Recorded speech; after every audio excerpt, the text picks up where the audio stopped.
Xenismo são sobretudo 5 livros religiosos, os King, cujas partes mais antigas são muito anteriores a Confúcio. A gente vai ver sobre o confucionismo, daqui a pouco.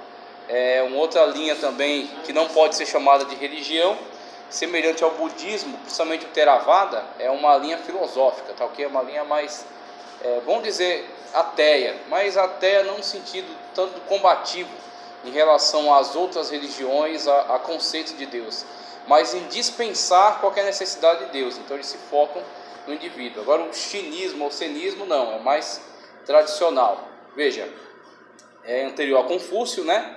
E por conseguinte ao 6º século antes da era cristã. Como eu falei para vocês, entre o século V e o 7º antes de Cristo houveram muitas manifestações, muitas revoluções na área religiosa ao longo de todo o mundo.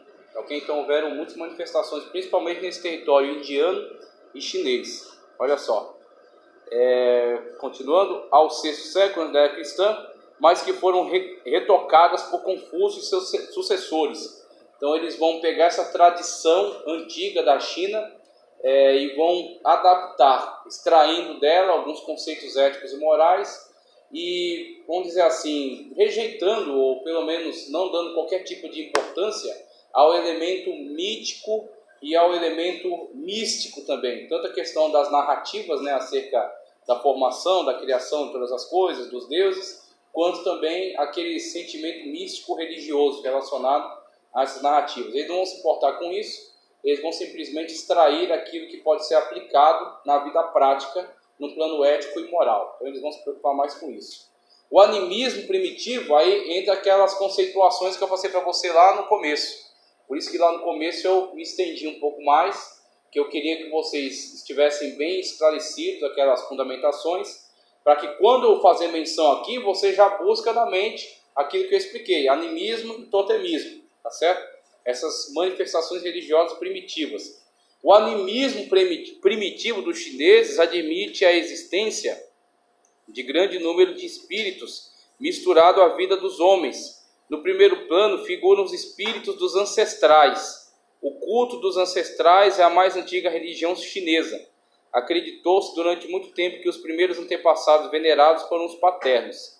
Sabe-se hoje que na mais antiga sociedade chinesa, 1000 anos antes da nossa era, o primeiro culto foi dos ancestrais maternos. E aí ele vai trazer uma narrativa aqui, não preciso ler tudo, isso aí você já lê em casa, né? Já tem de cor na cabeça.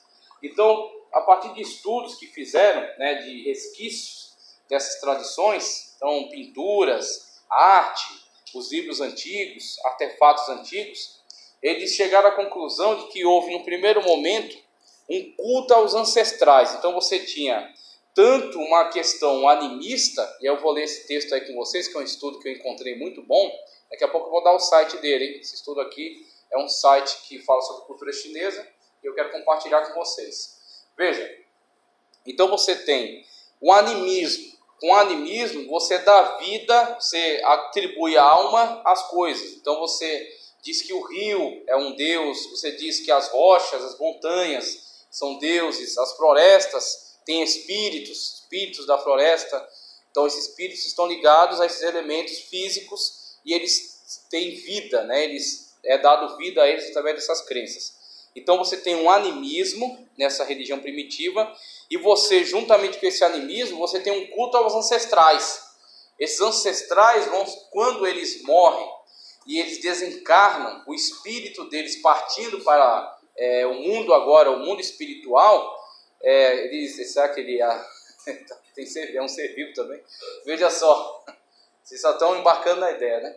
Veja só, esses ancestrais, quando eles vão saindo, né, desencarnando, e o espírito deles agora está livre do corpo, acreditam, né, esses adeptos aí do xenismo, do cinismo, das antigas tradições chinesas, acreditam que esses espíritos eles estão interagindo constantemente conosco, que eles têm que ser adorados, que eles têm que dar oferendas a eles, tá certo?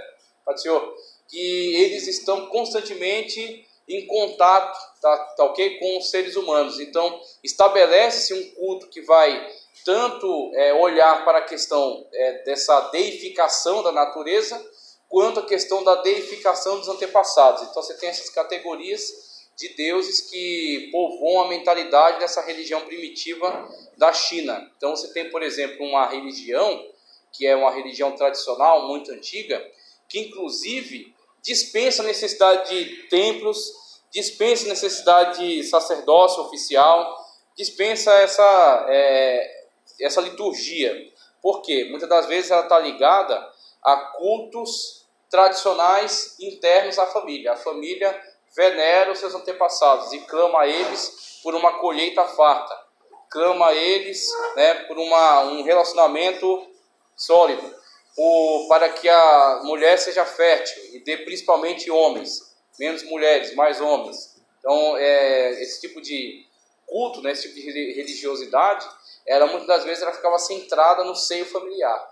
Você vai ver um pouco disso, e aí aquilo que eu já falei também para vocês. Em diferentes lugares do mundo podem surgir manifestações semelhantes que não necessariamente estão ligadas. Então você tem na China antiga, né, esse xenismo, esse sinismo primitivo, você tem essa manifestação de deuses lares, de culto a ancestrais, e você vai encontrar também na narrativa bíblica, no povo aparentado com Abraão, lá a região de Mari, no Alto Eufrates. Você encontra, por exemplo, Labão, que tinha os terafins. Os terafins eram pequenos deuses lares, que quem detinha aqueles terafins era um líder do clã. E aqueles terafins eram deuses que traziam bênção para todo o clã. Então fazia-se um culto dentro do lar para esses pequenos deuses. Então tinham pequenas imagens que representavam. E em alguns casos, essas imagens, elas eram, na verdade, representações dos antepassados que, morrendo, tornam-se deuses daquele clã. Tornam-se protetores, espíritos protetores daquele clã. Você vai encontrar esse conceito também entre os romanos.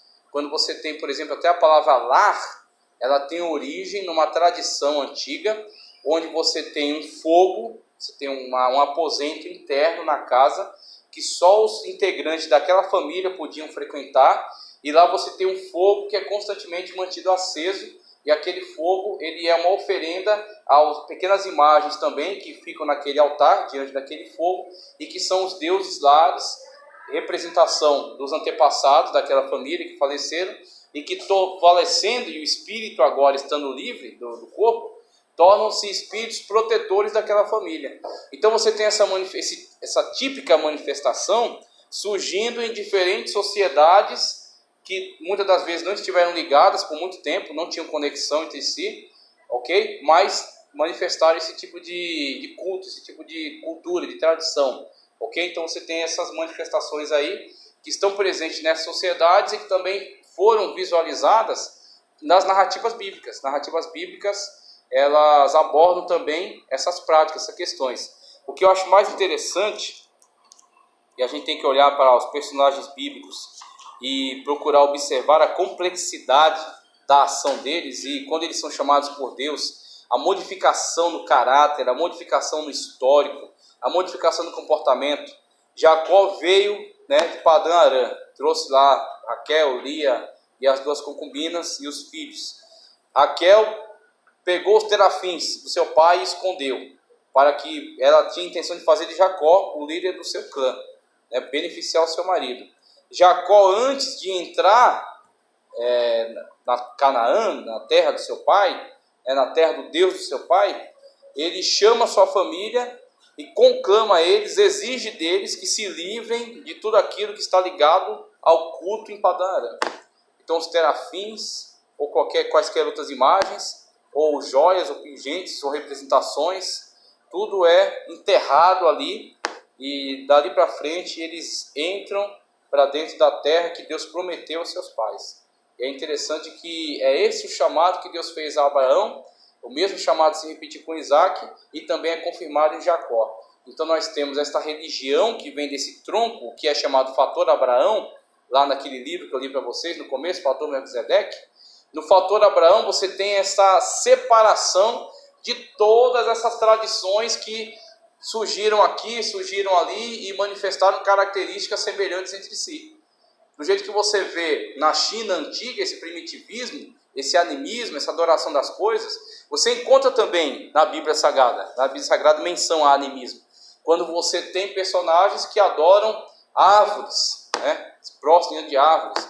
Ou você tem personagens que adoram o sol, ou que adoram a lua. Então você tem culto lunar, culto das estrelas também. Agora, muitas das vezes, a diferença é que aqueles povos cananeus, eles atribuíam aqueles seres, né, atribuíam aqueles seres da natureza, sendo eles representação de alguma deidade. Então, o que prevalece ali é o politeísmo. Então, você tem diversos deuses, cada Deus pode ser representado por um elemento da natureza.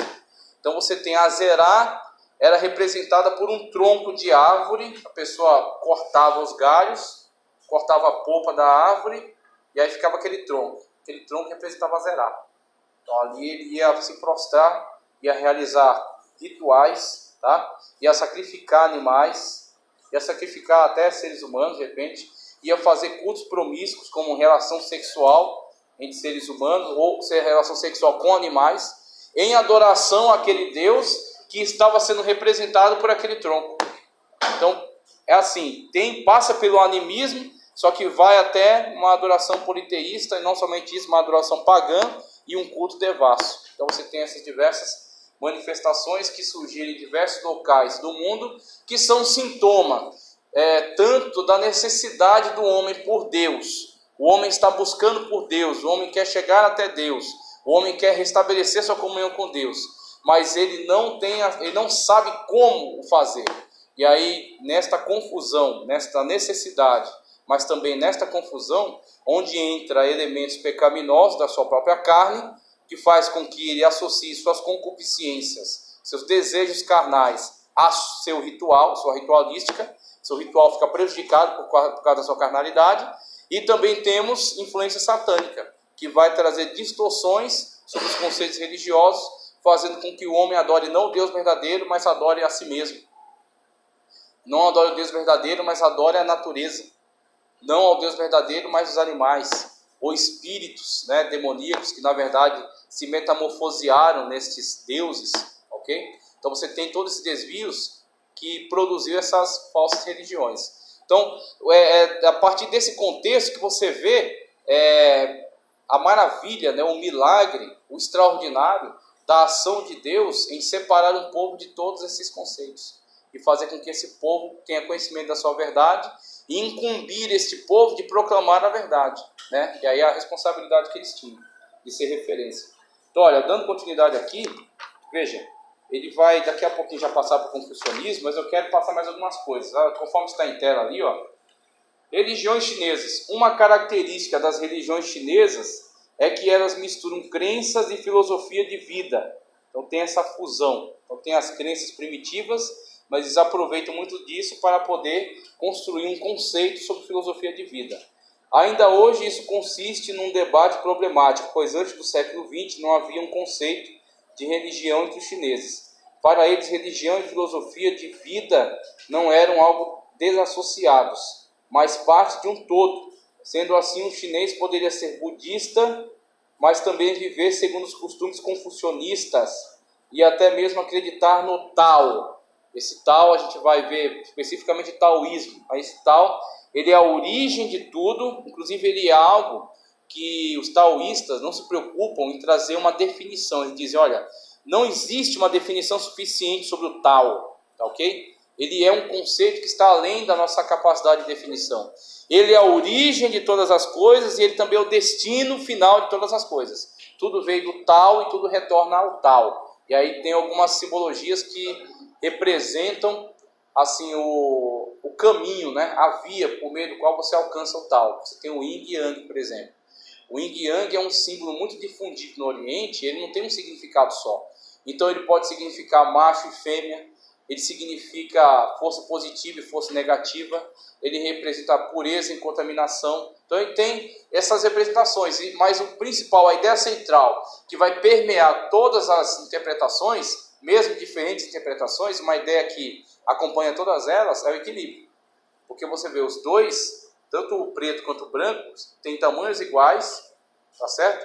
E eles estão, por ter tamanhos iguais, estão em equilíbrio, tá ok? E também há uma participação entre eles, porque o preto tem uma bolinha branca e o branco tem uma bolinha preta. Então há um contato. O bem tem um pouco de mal, o mal tem um pouco de bem. E os dois têm que estar em equilíbrio. Uma uma forma de encaixe, né? De encaixe, exatamente. Eles estão encaixados, eles estão equilibrados. Então, a busca é pelo equilíbrio. Quando você obteve o equilíbrio de todas as forças, veja, olha só aqui, esse conceito, ele é completamente fora, completamente externo à nossa visão, nossa cosmovisão. Qual é a nossa cosmovisão? Deus é perfeito. Deus é perfeito, Deus é puro, Deus é santo, Deus está fora da sua criação, Deus é um ser pessoal, ok? E o mal é uma distorção. Então o mal é um ser livre que tomou uma decisão por desobedecer à vontade perfeita de Deus. O mal não é uma criação original, o mal é um acidente. O mal é um bem que foi usado de uma forma incorreta, foi usado de uma forma distorcida.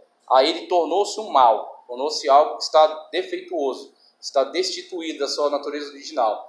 Então a nossa visão, nossa cosmovisão é retornar tudo ao bem, que é Deus, a perfeição que é Deus, ok? A cosmovisão deles não é essa busca pelo retorno ao bem, mas é simplesmente o equilíbrio. É como se eles dissessem, aí você vai ver, e isso agora nós temos uma ligação, um contato, com o chamado maniqueísmo. O maniqueísmo é exatamente o contato com essas tradições do Extremo Oriente, que influenciaram alguns pensadores na Pérsia, e destes migrou para o Ocidente. Pelas rotas de comércio e tal, migrou para o Ocidente. E Agostinho, teólogo Agostinho, teve contato com o maniqueísmo. Tá certo? Então você tem o maniqueísmo, o bem e o mal, ambos são eternos. E eles estão numa briga constante para ver quem vai se impor, quem vai dominar todo o espaço. Então, a cosmovisão aqui não é o bem tem que... O bem é o perfeito, o bem é o dominante e ele tem que ocupar todo o espaço. A cosmovisão, a filosofia aqui é o seguinte: o mal e o bem existem, sempre existiram e sempre vão existir. Eles têm que estar em equilíbrio. Quando eles estiverem em equilíbrio, aí você chega no tal, ok? Você chega no ambiente perfeito. Aí é uma cosmovisão totalmente diferente da nossa, isso que eu acho impressionante. Veja só, na continuação aqui da leitura, ó, sendo assim, um chinês, aqui eu já li. Não obstante, há historiadores das religiões que questionam o uso do termo religiões chinesas, entre aspas, né? Daí faço o mesmo e uso entre parênteses. O confucionismo e o taoísmo seguiram com filosofias de vida que séculos depois foram formuladas e modificadas, passando a englobar conceitos religiosos, mas como será dito aqui, originalmente não se tratava de religiões como concebemos tal conceito, pois, como mencionado, não havia essa distinção entre laicidade e religiosidade, ou o próprio conceito de religião. Não obstante, então se misturava porque não havia um conceito definidor, claro, né? Então, acaba misturando, mas quando você analisa posteriormente, é o que estão fazendo agora, você percebe que umas linhas são mais místicas e religiosas e outras não são tão religiosas. São até mais filosóficas, mas não religiosas. Não obstante, ainda existe a chamada religião tradicional chinesa, que na verdade seria um conjunto de crenças e práticas religiosas envolvendo culto politeísta. Ó, isso aqui é o que eu estava definindo para vocês, ó, a religião tradicional chinesa, ó, envolvendo culto politeísta, totemismo, animismo, culto aos ancestrais, que eu falei para vocês, culto aos animais sagrados, culto a locais sagrados, tá certo? Alquimia, magia, astrologia, etc. Além disso, em alguns livros, os autores costumam englobar nesse estudo da religiosidade chinesa o budismo chinês e tibetano. No entanto, preferi não adotar o budismo aqui por se tratar de uma religião de origem indiana, a qual foi estudada, e aí fala das outras postagens que ele fez. Então, aqui a gente também analisou que o budismo teve origem na Índia, tá certo? E ele migrou para o Tibete, e lá ele se adaptou. Então, virou aquele budismo Vajrayana, tá certo? A linha Vajrayana do budismo, que é uma linha que funde tanto a questão do tradicionalismo que já havia, quanto o budismo que adentrou. Aí o budismo que adentrou é uma linha muito mais filosófica do que religiosa. Aí o que os tibetanos fizeram? Eles mantiveram o culto tradicional que eles faziam aos espíritos e atribuíram aos espíritos a obrigação de proteger o budismo. O budismo tibetano, ele toma de empréstimo essa ideia de que os espíritos são protetores da sua prática, a sua busca pela perfeição, pelo nirvana. Na sua busca pelo nirvana, que advém do budismo, que é externa, uma religião que migrou para lá, nesta busca pelo nirvana eles têm o auxílio dos espíritos tradicionais que estavam presentes ali no Tibete. Tá certo? E aí o budismo chinês tem essa modificação. Isso aqui eu não preciso ler, é uma breve história. Então, as coisas que ele deixa muito claro aqui. Não há uma data. Mergulha na história mais antiga, mais primitiva. É uma coisa assim, é que nem você vai pesquisar a religião dos índios. Quando surgiu? Quem foi o fundador? Não tem. Assim, aquelas práticas são adotadas por eles há séculos, milênio talvez. Então eles estão praticando aquela forma de culto, de adoração à natureza, adoração dos animais, aqueles mitos, aquelas tradições, aquele xamanismo, que é a pagelança, né? O pajé diz que tem poder de cura, que tem poder de observação, de visão e audição dos espíritos. Então aquilo está entre eles, não se sabe a origem, não tem um livro sagrado que sistematize, o que no caso da China até tem os Qing, que sistematizam uma parte desses conceitos aí. Aspectos religiosos, ele vai falar aqui, ó, no 2 ali, ó. A religião e mitologia chinesa possuem uma gama de deuses e divindades, alguns são bastante antigos, existindo há milhares de anos, outros surgiram sob influência do budismo e do taoísmo, que já são assim, fragmentações, né, dessa antiga tradição. Então, é quase que uma seita, porque quando a gente fala, por exemplo, do hinduísmo, do budismo e o Hare Krishna como seitas, né, do hinduísmo, é porque eles saindo do hinduísmo, eles se modificaram. O jainismo e o budismo como seitas do hinduísmo, eles tendo origem de pessoas que surgiram dentro do budismo e do hinduísmo, e aproveitando muitos conceitos deles, eles tomaram outra via, se modificaram. Aqui no caso, essas tradições antigas não tinham uma sistematização. Elas estavam presentes entre os povos. Então, cada família tinha os seus deuses lares, cada região adorava um determinado tipo de espírito da natureza, ou adorava um animal, ou tinha uma mitologia totêmica que dizia que aquele animal é a origem, aquele clã, pode ser outro, tudo bem? Então, não tinha uma sistematização. Então, quando surgem essas novas propostas, e elas entram, o que as pessoas vão fazer? O que elas vão fazer? Elas vão, muitas das vezes, manter as suas antigas tradições e adotar aquela nova forma que surgiu. Então, surgiu missionários budistas, o cara gostou, aqui está na página 24, viu? Então, surgiu aquele missionário budista e aquela tribo, aquele clã gostou da mensagem budista, ele adota o budismo e continua com seus cultos aos seus antepassados. É um sincretismo. Então, não tem a necessidade de cisão. Eles simplesmente inserem ali dentro essa nova prática, tá ok?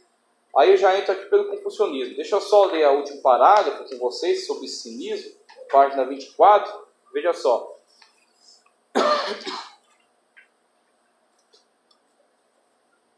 No universo, a despeito da unidade fundamental que aproxima intimamente todos os seres, homens inclusive, o espírito chinês estabelece uma separação profunda entre dois princípios, o Yin e o Yang, o Yang e o Yin, Yang e Yin, está aí, ó, na página. O Yang é o princípio masculino e o Yin é o princípio feminino. Pronto, aqui está dizendo, ó, nessa concepção, Yang é masculino, Yin é feminino. Na outra, Yang é pureza, Yin é contaminação. Na outra, Yang é positivo, Yin é negativo. Então eles pegam essa estrutura geral e interpretam de diferentes maneiras, né? Mas sempre levando a ideia do equilíbrio. A ideia do equilíbrio ela é transdisciplinar, né? Ela passa aí por essas diferentes formas de interpretação. A distinção aparece claramente na ordem social, cujo fundamento é a oposição e a união dos dois sexos. Quando Yang e Yin misturam seus licores, produzem-se então os 10.000 seres. Algumas fórmulas evocam a lembrança de festas primitivas. O Yang chama, o Yin responde. A distinção não se aplica somente ao mundo dos homens ou dos vivos. Ela alcança toda a natureza. Yang é o exterior, o calor, o sol, a encosta ensolarada, o verão. O Yin é o interior, o frio, a umidade, a encosta sombria, o inverno. A ordem do universo está segurada pela união do princípio masculino e do princípio feminino. Uma vez yin, uma vez yang. Eis o tal. Olha o tal que eu falei para vocês. A busca, né, pelo caminho do equilíbrio. Meus irmãos, vocês estão entrando aqui em outro universo. Então a gente convive no mesmo mundo. Mas o pensamento dos caras é tão diferente que eles estão num universo paralelo. A nossa forma de pensar é uma. A forma deles pensar é uma forma completamente diferente. O conceito de mundo deles, a visão de mundo, a cosmovisão, é totalmente diferente. Então, uma coisa que eu quero que você observe aqui. Pense na dificuldade, né, e como o Espírito Santo de Deus, através da sua sabedoria, do seu poder, pense na habilidade que ele tem que dar ao missionário que sai do Ocidente e entra numa região dessa e vai lidar com essas pessoas, para ele poder fazer este movimento transcultural. Ele sair da sua cultura, ele tentar imergir naquela cultura, não para poder cultuar como eles, ou para poder se converter à religião deles, mas para entender como eles pensam. Você tem que entender como eles pensam para você poder trazer eles para a luz. Você poder dizer, olha, esse pensamento que você tem, a forma como você vê o mundo, que aliás é extremamente complexa, que aliás é extraordinária em alguns casos, produz algumas coisas maravilhosas, mas você precisa compreender que também existe esta forma, esta maneira de pensar. E aí você vai pegar o conceito bíblico no qual existe um Deus, e Deus é uma pessoa, e Deus é uma trindade, e Pai, Filho e Espírito Santo, sendo o Filho enviado para nós, para realizar sacrifício vicário, e assim perdoar o nosso pecado diante de Deus, pagar a nossa dívida, para que nós possamos ter uma religação a Deus. A religação é feita pelo sacrifício vicário de Cristo Jesus, né, pela a propiciação promovida aí pelo seu sacrifício. Então pronto, você vai ter que, entendendo o conceito de mundo dele, você vai ter que explicar para ele o que é esse conceito. Enquanto para ele o conceito de pecado e santificação, fala, os dois são elementos da natureza. Eles têm que ser equilibrados. A mentalidade dele é equilibrar os dois. É colocar os dois em perfeita harmonia.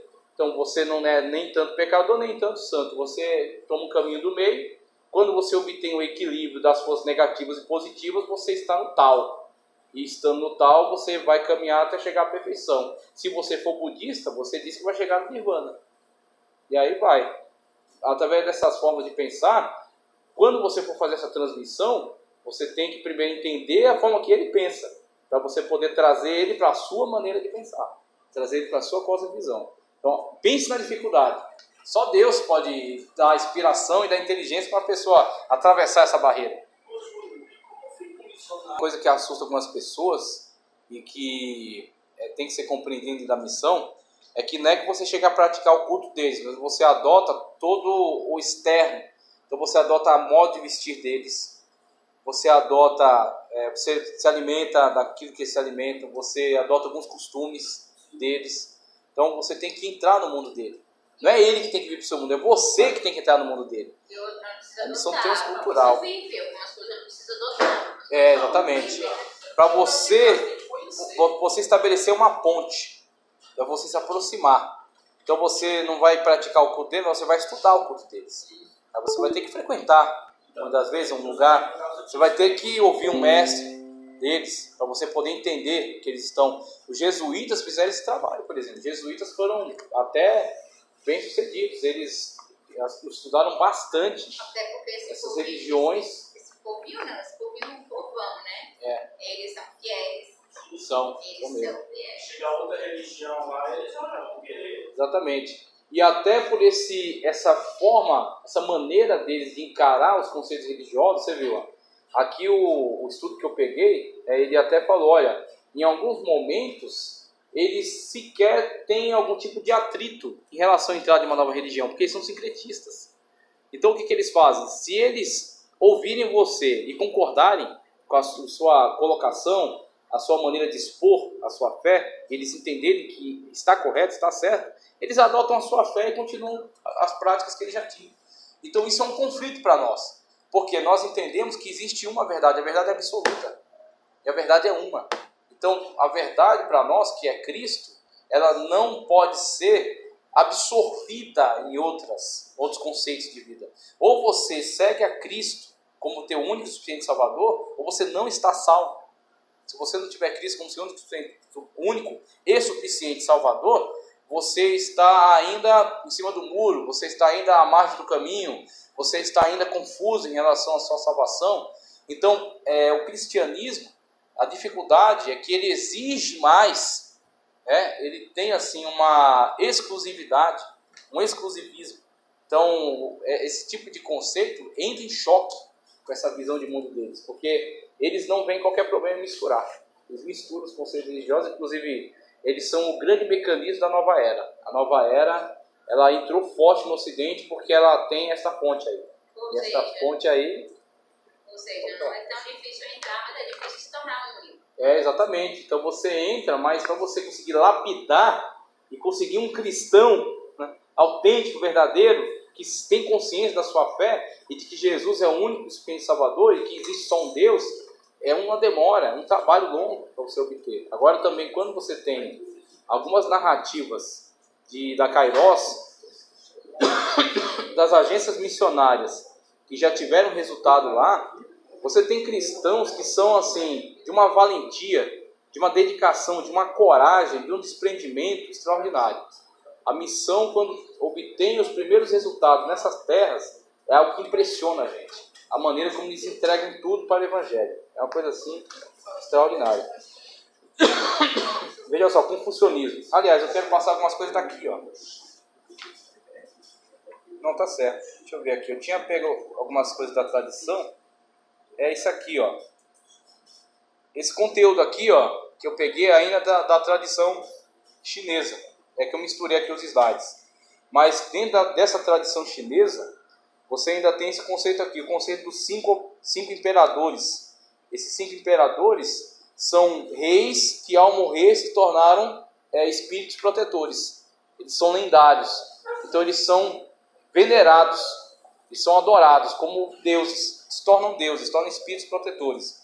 Os 5 imperadores são lendários, reis sábios de moral perfeita. De acordo com os registros, eles são o Imperador Amarelo, aí não me peço para ler, né, talvez seja Imperador Amarelo, que está escrito aí, eu não sei. Zuan Shu, Ku, Yao e Shun. Tá ok? Tá aí os 5 imperadores. E tem esse outro estudo aqui, ó. Esse outro estudo fala basicamente, esse primeiro ser que está ali é o que acredita-se ser o criador de todos os elementos da natureza, tá? É o criador de todos os elementos da natureza. E o outro que está ali são seres gêmeos, seres irmãos, que vão produzir os homens. A partir do relacionamento deles é que você tem a geração dos homens. E inclusive no shintoísmo vocês vão ver que vai ter um conceito muito semelhante, que existiu no primeiro momento 2 irmãos que se relacionaram e a partir deles veio toda a geração humana. É interessante que esta observação, né, e esta forma de construir esta mitologia, ela vai ter alguns resquícios que vai se assemelhar muito às narrativas bíblicas. Então a verdade bíblica é aquilo que a gente falou lá no comecinho, sobre quando não havia ainda livros escritos, nem religião sistematizada, e quando os homens começaram a se espalhar pela terra. Então, crendo nós na Bíblia Sagrada, na narrativa bíblica de que toda a humanidade começou de um casal, algumas partes da verdade vão se espalhar. Algumas partes da verdade vão estar dentro da memória dos povos. E assim você tem alguns elementos das religiões trazem, né, alguma relação, trazem alguns elementos que têm uma ligação com as narrativas bíblicas. E creio eu que é por causa de alguma coisa que sobrou das tradições mais antigas, das primeiras tradições. Como, por exemplo, narrativa acerca de dilúvio, que você encontra também em diversos povos do mundo, povos que não têm contato nenhum entre eles, e tem narrativa sobre dilúvio. Por quê? Porque nós sabemos que quando o dilúvio ocorreu, só uma família ficou. Então ficou Noé, né, seus 3 filhos, suas 3 noras e sua esposa. E a partir deles é que o mundo foi repovoado. Então, essa lembrança do ancestral acerca do dilúvio foi passando de geração em geração. através das narrativas. Agora, claro, elas vão sofrer modificações. E aí o que o Espírito Santo de Deus fez através de Moisés na Bíblia Sagrada? Ele passou a narrativa oficial, passou o filtro. Então, em todas as interferências que foram surgindo ao longo das tradições e que foi agregando alguns elementos. Então, por exemplo, você tem na Babilônia a narrativa de Utnapishtim, que é o Noé babilônico. Só que no Utnapishtim, um Deus revela para ele que os deuses haviam votado que iam destruir a humanidade com o dilúvio. Aí um Deus ficou com pena, revelou para ele, falou, faz um barco, coloque sua família e, né, se proteja. Aí ele resistiu, né, ao dilúvio, sacrificou aos deuses, os deuses gostaram do sacrifício e deram um prêmio para ele. Qual foi o prêmio? Ele se tornou eterno, ele se tornou um semideus. Então veja, esses elementos, primeiro, deuses. Segundo, ele se tornar um semideus, se tornar um ser eterno, são inserções.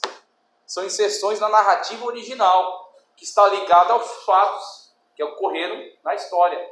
Então estas inserções, elas foram colocadas, né? Porque você, por exemplo, aquela brincadeira que se fazia na escola, telefone sem fio.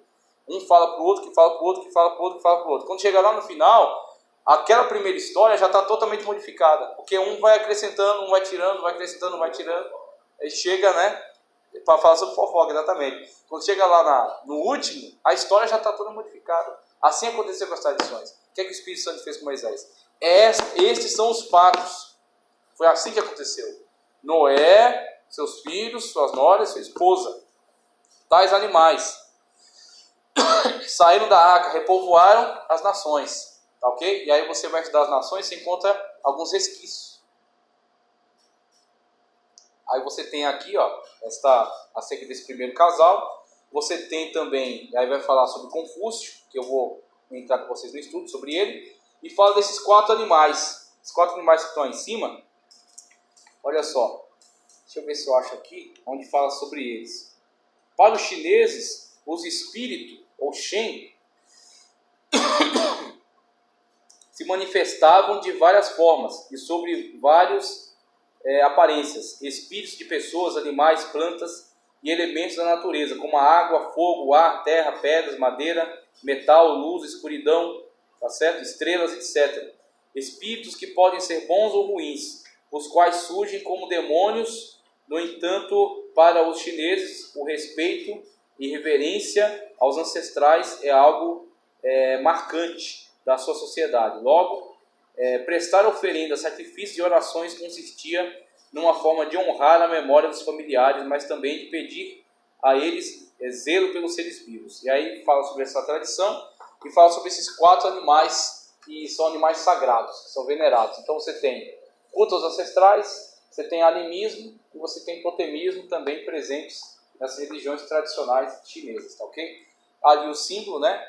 Eu já li para vocês também alguma coisa sobre ele. Esse símbolo é o que mostra o bem e o mal. Exatamente, olha o equilíbrio entre eles. Não, mas se você for olhar bem, sempre do lado do bem tem um pouquinho do Então é esse equilíbrio. Então eles falam, não vai ter um momento em que haja quando você tem o desequilíbrio, você tem diversos tipos de prejuízos. Então o objetivo não é eliminar o mal, o objetivo é equilibrar o mal com o bem. E já dentro dessa consciência de que existe um pouco de mal no bem, um pouco de bem no mal. Então eles caminham sempre nessa busca. E essa busca é o chamado Tao, okay? Essa busca do equilíbrio entre esses elementos. E aí, voltando um pouquinho aqui, para falar sobre confucionismo, olha só. Ô, Júnior, Sim, posso? Pode falar. parece muito difícil aqui. Eu comentava com meu irmão, nossa, o negócio é difícil, porque a gente não pode falar quase nada, né? Porque os únicos que querem falar. Olha só. Uma parte das tradições do sinismo encontra-se elaborada e purificada no confucionismo, filosofia e religião de Confúcio. Confúcio, também chamado Confúcio, o criador do confucionismo, nasceu na aldeia de Tzou, no estado de Lu, na porção sudoeste, na província de Shantung. Embora tenha se tornado órfão muito cedo, obteve grande fama em virtude de seus grandes ideais. Ele viveu por volta de 551 a 479 a.C. Foi um filósofo e líder religioso chinês.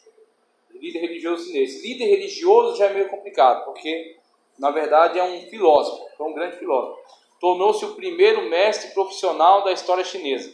Seus primeiros estudantes se tornaram discípulos em seu movimento religioso, novamente. Então, eles, por ter essa estrutura, que assemelha-se muito a um culto, uma religião, acaba se cometendo sempre esse equívoco, sabe? É religioso, líder religioso. Mas, se você for levar em consideração a definição que eles mesmos dão de si mesmos, tanto o budismo quanto o confucionismo não são religião, são uma filosofia de vida. E eles são mestres, são grandes mestres dessa filosofia. Na filosofia budista, você ainda tem o conceito do nirvana e a busca por esse aperfeiçoamento. No confucionismo, nem isso. O confucionismo é uma ética de vida, é uma ética e uma moral de vida. Então ele aproveitou os elementos da religião antiga somente naquilo que podia ser filtrado, tirar o misticismo, tirar os mitos e colocar só os conceitos que são éticos e morais. Tá, okay? Então é uma filosofia. Olha só. Então, os primeiros mestres profissional na história chinesa. Seus primeiros estudantes se tornaram também discípulos do seu movimento. Segundo os registros antigos, foram 24. Ele recebeu educação liberal em estudos de humanidades, como poesia, literatura, havendo transmitido essa cultura a seus discípulos. Muitos deles vieram a ocupar posições importantes no governo. Confúcio foi alternadamente prefeito e engenheiro. Aos 54 anos foi ministro e conselheiro do príncipe Lu. Foi, sobretudo, autor dos manuais destinados a difundir ideias morais, tiradas das tradições antigas. Isso aqui é o principal, ó. Esses manuais que ele produziu para difundir as tradições antigas. O que Confúcio apoiava muito não era ritual. O interesse de Confúcio não era ritualística. O interesse de Confúcio era tradições. Inclusive, ele tinha uma visão bem paternalista do Estado. Uma visão que dizia que, na verdade, o comportamento ideal do chefe de Estado em relação aos seus súditos é como um pai em relação aos filhos. E então ele tinha essa coisa da tradição, do respeito, né, dos jovens aos mais velhos, do respeito entre os irmãos, do respeito do povo para com o monarca e do monarca para com o povo. E um relacionamento quase filial entre eles. Então esse tradicionalismo é toda a estrutura, é todo o vetor da filosofia de Confúcio. Confúcio fica principalmente em cima disso aí. Fala da situação da China no tempo dele, ó. Confúcio viveu numa época crítica da história chinesa. O país passava do que a história chama de Idade do Bronze para a Idade do Ferro. Então isso aqui, ó, antes da história propriamente dita, que é o aparecimento da escrita, você tem estas épocas que são marcadas pela aquisição de habilidades sobre os elementos, né? Sobre o ferro, o cobre, o bronze, tá certo? Inclusive, em algumas épocas dessas, elas até permaneceram como datação, mesmo com o surgimento da escrita já, que é o caso. A China ela é uma nação milenar, a cultura chinesa é milenar, é muito antiga mesmo, tá? Então, a China durante muito tempo foi uma nação que esteve, de certa forma, isolada em relação à cultura de outros povos. Então, eles tinham uma cultura própria, eles tinham uma estrutura própria. Okay? Então, nessa transição, quando você tem o desenvolvimento de técnicas de fundição, os caras estão saindo de uma tecnologia do bronze e produzindo ferramentas, e não só ferramentas, armas de ferro. Com estas armas aperfeiçoadas, surge aí a ganância, né, o desejo pela dominação de outros povos. Você tem armas melhores, por que não dominar outras nações? É onde você tem muitas convulsões sociais. Você vai ter a China, que é gigantesca, você já deve ter visto no mapa. A China é enorme, é gigantesca, um dos maiores países do mundo, fragmentada em muitos reinos. Quando alguns reinos desenvolvem essa tecnologia, adquirindo armas melhores, armas de ferro, o domínio sobre a fundição do ferro, há muitas guerras para a tentativa de dominação de mais províncias, expandir as fronteiras do seu reino. Então, tornar o seu reino mais poderoso, maior, mais influente. Ok? Então, Confúcio surge nessa convulsão social, e é onde ele tenta, através da sua filosofia, os estudos que ele fez, os alunos que ele formou, a maneira como ele se dedicou, tanto como prefeito quanto como engenheiro, e aos livros que escreveu, resgatar a tradição. O que ele aproveita? A China já tem uma tradição milenar, uma tradição religiosa milenar, uma tradição mitológica milenar, né? Então, a religião dos antepassados, o culto aos ancestrais, o culto à natureza, culto até alguns animais sagrados. O que ele vai fazer disso aí? Ele vai filtrar tudo aquilo que ligado somente a sentimentos religiosos e ele vai pegar daquilo, de toda aquela tradição, algo que ele aplique à vida. Respeito aos mais velhos, porque você adora aos ancestrais que se foram. Você está venerando aqueles que são mais velhos que você, uma vez que eles já se foram, ok? Mesmo que eram mais jovens, mas eles desencarnaram e estão num estado superior. Então você tem essa relação de respeito. O que ele quer disso? Não a adoração, mas o respeito. Ele fala, ó, esse mesmo respeito tem que ser mantido e tem que ser divulgado. E aí você tem esse tipo de filosofia que trabalha principalmente focalizando o homem. Inclusive aqui mesmo, em algum lugar, ele vai comparar muito a filosofia de Confúcio com a de Sócrates. E Sócrates fez um movimento semelhante. Sócrates, ele saiu daquela religiosidade que era a adoração àqueles deuses do Olimpo, que era a religião tradicional dos gregos, e Sócrates foca no homem. Então ele quer saber, é antropocêntrica a filosofia dele. Ele quer saber os interesses do homem, tá certo? A necessidade do homem, a psicologia humana, tá ok? As necessidades, o discurso, as ideias que estão relacionadas ao interesse do homem. Aí surgem aquelas máximas, né? O homem é a medida de todas as coisas, das que são para as que são, das que não são para as que não são. A autoria não é dele, mas resume, né? Define um pouco da postura dele. Então você tem, ou seja, aquilo que interessa ao homem, não aquilo que interessa aos deuses, mas sim à sociedade, à humanidade. Confúcio é um Sócrates da China, né? Mais ou menos esse movimento que aconteceu em relação a Confúcio. Inclusive se tornou uma filosofia oficial do Estado durante muito tempo. Se tornou uma filosofia do Estado. Seus ideais na área da educação, um dos segredos de Confúcio é a ligação de professor e estudante, que cultivava algo que veio a tornar-se ideal, um ideal chinês, muito imitado por outros. Quando foi instituído um dia o dia do professor na China, durante o século XX, foi escolhido a data lendária do nascimento de Confúcio, que é 28 de setembro.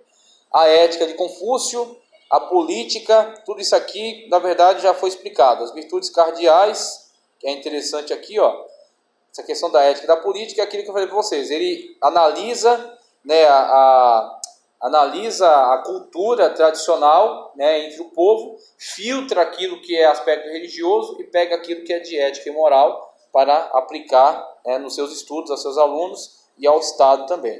Tá, ok? As virtudes cardeais. Para Confúcio, do amor nasce todo bem.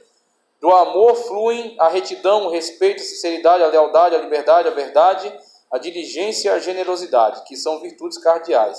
Isso pode ser comparado à declaração do apóstolo Paulo em Gálatas 5, 22 e 23. Para Confúcio, o amor é o solo onde são cultivadas todas as demais virtudes. Doutrina. A doutrina de Confúcio dirige-se à razão do homem. Ela não comporta nenhum misticismo, nenhum apelo aos poderes sobrenaturais. Pouco antes de sua morte, um discípulo propõe fazer orações. O mestre responde: minha vida é minha prece. O confucionismo exclui toda metafísica. Você entendeu aí, nessa frase de Confúcio, qual é a filosofia dele? Olha na tela ali, ó. Confúcio, 551 a 479. Provável que ele tenha nascido numa família aristocrática e empobrecida, recebeu uma boa educação e se tornou um sábio, atraindo muitos discípulos.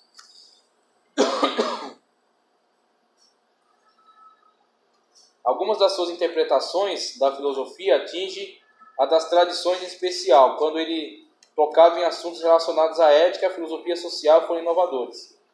Confúcio acreditava que o céu o escolhera para revitalizar a cultura e a moralidade estabelecidas pelos sagrados imperadores em tempos antigos, os 5 imperadores, que eu falei para vocês que já fazia parte da mentalidade tradicional do povo. Então ele falou, sabe aqueles 5 imperadores que vocês veneram, né, que eram exemplos de moral, exemplos máximos de moral? Pois é isso que nós temos que resgatar, a moral deles, não o culto. Não adianta você ficar acendendo vela para ele. Você tem que adotar a moral que ele tinha. Aí você vai ser feliz, aí você vai conseguir, né, viver bem. Então esse é o objetivo de Confúcio, aproveitar a tradição e resgatar aquilo que é moral. Só que ele não organizou suas ideias em um sistema simples, nem as registrou ele mesmo, motivo porque eles chegaram até nós apenas por meio dos escritos de seus discípulos. O país onde Confúcio conquistou mais adesões ao lado do budismo e taoísmo é a China. Depois que o confucionismo foi colocado de lado na China pelo governo que se levantou, o governo comunista, tá ok? Ele foi muito seguido no Japão. Então no Japão tem uma entrada muito forte da tradição de Confúcio, tá ok? Mesmo que na China hoje, por causa do marxismo, se tenha essa ideia como retrógrada, tá? Como ultrapassada. A filosofia de Confúcio, no outro slide ali, ó. O confucionismo é uma doutrina ética e política. Sua doutrina reunia ideias políticas e religiosas. Família e Estado deveriam, antes de tudo, estar impregnados de estima e justiça fraterna. Seu ideal era chegar ao homem nobre. No século III a.C., o confucionismo tornou-se doutrina oficial e obrigatória na China. O imperador era o celebrante do culto, né? Não tinha um tipo de culto, mas tinha assim uma forma de memória às ideias de Confúcio. Então, inclusive, tem até um templo. Tem um templo, mas o que se adora ali? Não tem um culto a um deus, mas sim tem a memória de Confúcio. Então, os caras fazem assim, recordação daquilo que Confúcio ensinou, através daquilo que seus discípulos escreveram, né? Pois não havia sacerdotes ou ritos, direcionados principalmente para os antepassados, eram executados pelos funcionários do governo e pelos pais de família. Que era a adoração que se fazia aos antepassados, né? Com a Revolução Chinesa de 1912, o confucionismo deixou de ser uma filosofia oficial do Estado. Confúcio não é visto como um deus no confucionismo, mas goza de veneração especial como um homem nobre. Suas teorias são ensinadas hoje como dantes. Muitos procuram aplicá-la à sua conduta de vida, e é isso que Confúcio pretendia mesmo. Que as ideias dele se tornassem se tornassem uma diretriz para a vida das pessoas. Vamos seguir? Vamos lá. Confúcio, filosofia, isso aqui já falei. Isso aqui de religião. Confucionismo não é uma religião. Taoísmo, ele surge junto com o confucionismo. Não tem muita coisa aqui a você explicar no taoísmo. Qual é a pegada? Você tem aqui, ó, o alcinismo tradicional, página 28. Alcinismo tradicional e ao confucionismo, que é a forma sistematizada e purificada do primeiro, tá? Opõe-se o taoísmo. Segundo um espiritualista chinês contemporâneo, a disciplina confuciana desgostava os individualistas, que apreciam passear com os cabelos em desordem. O taoísmo opõe-se ao confucionismo como os Upanishads aos Vedas, Rousseau a Voltaire, os românticos aos clássicos. A palavra Tao, tá tão aí, né? Mas Tao. A palavra Tao na língua chinesa significa caminho. Pode referir-se ao santo e bendito caminho que pessoas religiosas e sérias deveriam seguir agora, e que promete prosperidade e saúde. Ou então está em foco o caminho último da fé religiosa, que dá acesso à glorificação. Esta palavra também é usada para indicar a essência de espiritualidade e da máxima transformação interior quando o indivíduo atinge o alvo final da existência dos esforços humanos. O Tao também é reputado como sendo a fonte divina de onde todas as coisas teriam procedido, ou seja, o princípio básico do cosmos. A esse princípio básico que, segundo os taoístas, todas as coisas retornarão. Aquilo que eu falei para você, ó, tudo teve princípio no Tao, e tudo retorna ao Tao. E o que nós temos que buscar, né, essa caminhada é o equilíbrio, que é aquilo que foi apregoado pelo chamado Lao Tse. Então, Lao Tse, ele disse que ele nasce pouco antes de Confúcio. Alguns acreditam que eles tiveram contato entre si e que, na verdade, passado pouco tempo, Lao Tse sai da China e vai fazer peregrinações. Aí daí você não tem mais como saber qual é o paradeiro dele, mas ele deixa algumas máximas que são apregoadas pelo taoísmo, que vamos dizer assim, como os Upanishads, né? Upanishads que eu falei para vocês no hinduísmo. Os Upanishads é um conceito mais filosófico, mais superior, mais de ideias, ok? Enquanto os Vedas era a religião mais tradicional, a religião mais do povão, do rito, né? Da adoração a animais, adoração a espíritos, né, dessa ritualística. Então os Upanishads é aquela coisa mais filosófica. Assim é o taoísmo em relação à religião comum, mas também em relação ao confucionismo. Então o confucionismo, porque ele filtrou a tradição comum e aplicou os conceitos morais e éticos, mas está ligado a ela, o taoísmo trata eles nessa mesma linha. colocando-se como um conceito filosófico superior, colocando como um conceito filosófico muito mais profundo.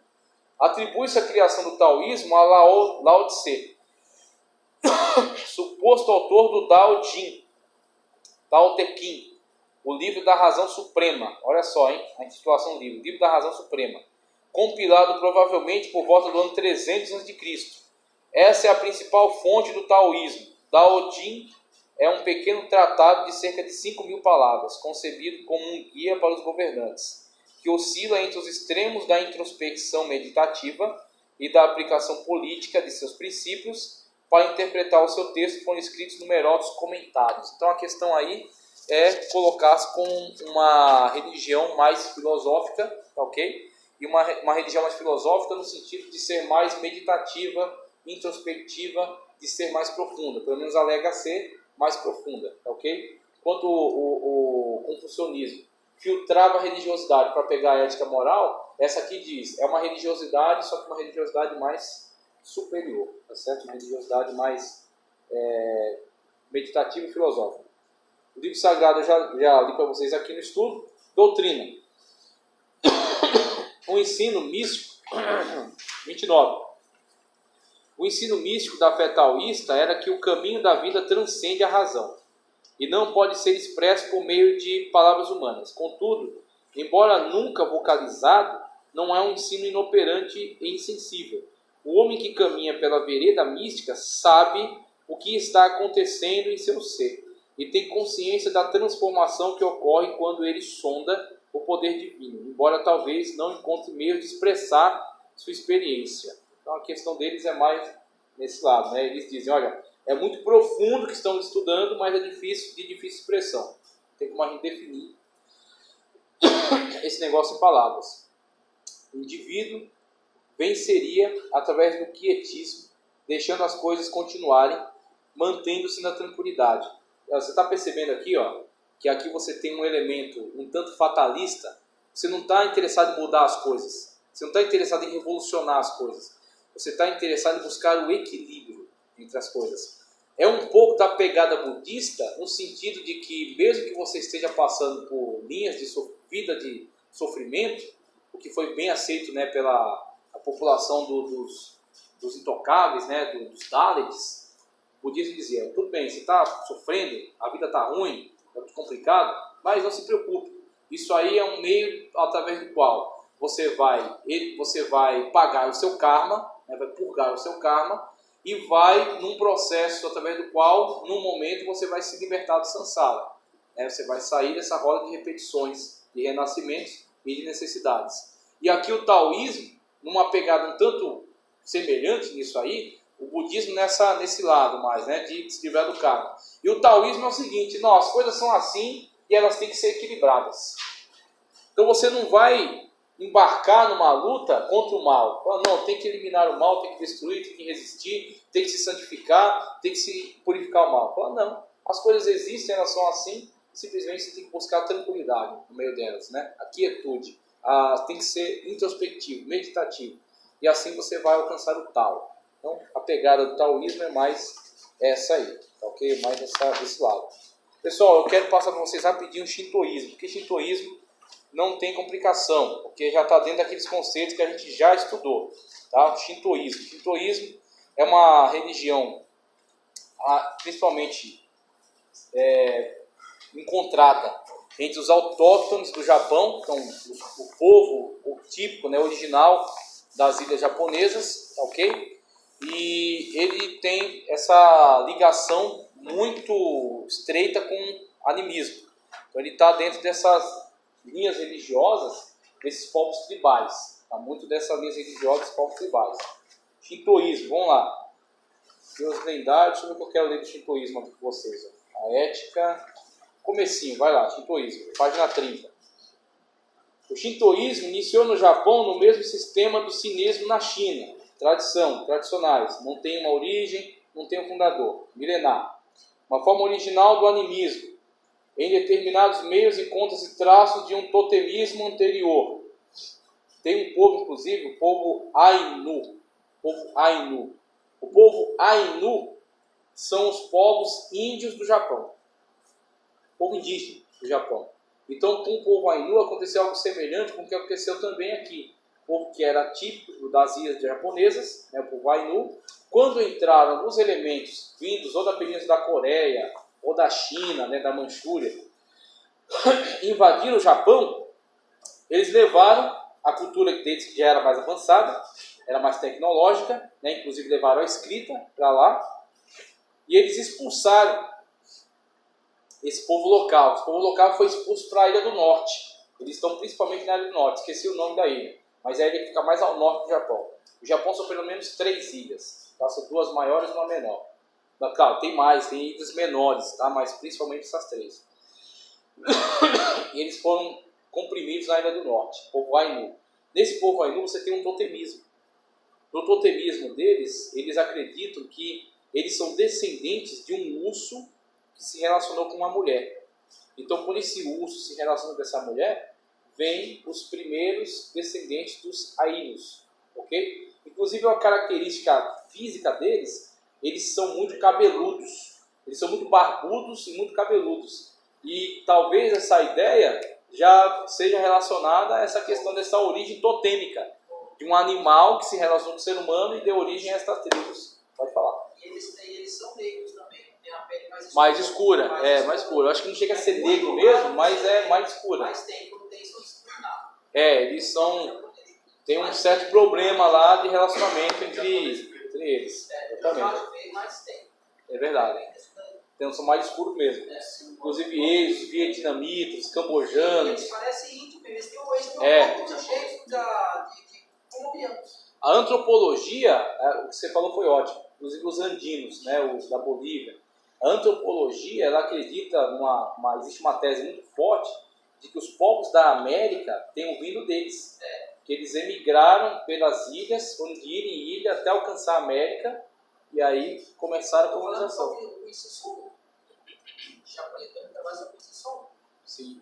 Aí a mulher foi contar a história e contando essa história. Interessante mesmo. Enquanto aqui disse que o homem veio do macaco, lá o homem veio do urso. Do urso, de um relacionamento entre um urso e uma mulher. Exatamente. Então teve um relacionamento. Tinha mulher, tinha um elemento humano da mulher. Eu tô lembrando que a onde diferencia dessa questão darwinista, que o darwinista é evolucionismo, né? E aí neles a questão totêmica, que o urso é como um animal sagrado por ser um parente, um ascendente deles. Então tem uma ligação entre eles e esse animal. Agora é estranho porque no culto, na ritualística do culto deles, eu li um pouquinho, eles apartam um urso filhote da mãe, né? E é feito lá um ritual, uma cerimônia, né? A mulher faz lá um tipo de uma oferenda, né? Este urso, e aí vem um homem e mata esse urso focando. E aí depois eles esquartejam e comem as partes. Então o culto é como que vencer o totem, né? Você eliminar aquele ser que poderia dominá-los. Não sei, é só uma especulação que eu faço sobre isso aí. Mas tem esse elemento totêmico, que é bem característico dos Ainus. Eu não tinha passado para explicar, até porque nós não entendemos também. Mas ele explicava se for explicar vai longe, porque assim, é muito diferente da nossa. Muito diferente, mas tem essa característica, né? Então, ó, tem essa questão, o urso é o totem dos Ainus. Uma lenda explica que é o aparecimento deste povo, mais barbudo e peludo que existe no mundo, pela união de uma mulher com um urso. A festa principal é a do urso. Sacrifica-se nela, solenemente, um ursinho bem cedo apartado da mãe, alimentado por uma mulher e sufocado por um homem. Em certos meios populares japoneses verificam-se curiosas superstições ligadas à raposa. Então tem tanto a questão do urso quanto a questão da raposa. Culto dos mortos, que é um culto dos ancestrais, que provavelmente foi trazido de elementos chineses que entraram na ilha. Inclusive a língua deles, tá? A língua deles, o Japão foi um território ágrafo, um povo que não tinha escrita durante bastante tempo, vindo, né, de elementos que imigraram para lá, tá, ok? Deus lendário, 2 divindades, aqui que eu achei interessante, ó, a página 31, 2 divindades, irmão e irmã, o amante e a amante, Izanagi, o varão sedutor, e Izanami, a fêmea sedutora, são encarregados pelos outros deuses de criar o mundo. Tendo sido a mulher a primeira a falar, produzem a princípio apenas abortos. Agora, ó, essa narrativa eu não vou nem prolongar nela. Por quê? Você vai ler em casa, você vai ver. É uma narrativa que fala, quando ela toma banho, da água que cai do corpo dela surge um ser. Tá? Numa lágrima do olho surge um outro Deus que vai ser o Deus dos mares. Sabe, é assim, eles pegam os elementos da natureza e atribuem a um ser, tá certo? E esse ser é venerado. Então, aí está o animismo. Uma pedra não é só uma pedra por trás dela tem um espírito, tem um Deus que é representado por ela. Você deu ânima, você deu espírito para aquele elemento. Em tela, veja. Trata-se Shintoísmo, trata-se da antiga religião oficial do Japão. Originalmente não possuía um fundador, doutrinas nem dogmas. Estrutura-se por intermédio de um conjunto de mitos e ritos que estabelecem um contato com o divino e explicam a origem do mundo, do Japão e da família imperial japonesa. O universo shintoísta é povoado por milhares de deuses, denominados kamis, que se manifestam de forma de rios, montanhas. Cada um é um kami, é um espírito. É um rio, montanha, flores, seres humanos, animais, etc. Kami também pode ser traduzido por espírito, sendo o culto dos ancestrais uma das práticas mais importantes do shintoísmo. Básico, né? Tradicionalismo semelhante também ao dos chineses. Tá, ok? Aí você tem esse tori. Esse tori, que é esse poste, né? 2 postes com duas travessas, ele é um portal para fazer o limite entre o território sagrado do templo shintoísta, tá? Onde é venerado esses seres, esses espíritos, e o mundo comum. O mundo comum que está à nossa volta. Mitologia japonesa, você tem acerca do canta, né, que os deuses haveriam convocado 2 seres divinos à existência, um chamado Izanagi, macho, e outro Izanani, a fêmea, e haveriam desordenado que criasse os seres. Interessante, né? É o casal que dá origem a todos os seres. Conta a história dos kamis que foram gerados a partir do banho de Izanagi, no rio. Entre eles, Amaterasu, Sol, Tsukuyomi, Lua, Susanoo, Mar. A partir dessas primeiras divindades mitológicas é contada a história da criação do mundo e do Japão e dos demais elementos da natureza. Mitologia também, como quase toda a história mitológica, as histórias da mitologia japonesa contam e tentam explicar a criação do mundo, o surgimento dos deuses e a origem dos imperadores japoneses. As histórias estão em 2 livros, um chamado Okojiki e o outro Nihonshoki. Ainda assim, os 2 divergem em vários pontos. Então temos aí basicamente a religião tradicional. Agora, em relação a esta religião, temos aquilo que já havíamos falado da mitologia chinesa. Ela é sincretista. O cara consegue ser um sacerdote shintoísta e também seguir as máximas do budismo, do confucionismo. Por isso que quando o confucionismo cai na China, ele é adotado no Japão de uma forma tranquila. O cara é sacerdote shintoísta e segue as máximas de Confúcio para a vida dele de modo geral. Então você tem a característica dessas religiões e a cosmovisão delas e principalmente o aspecto sincretista delas. Voltando ao intervalo, islamismo. Vamos lá? Intervalo relâmpago.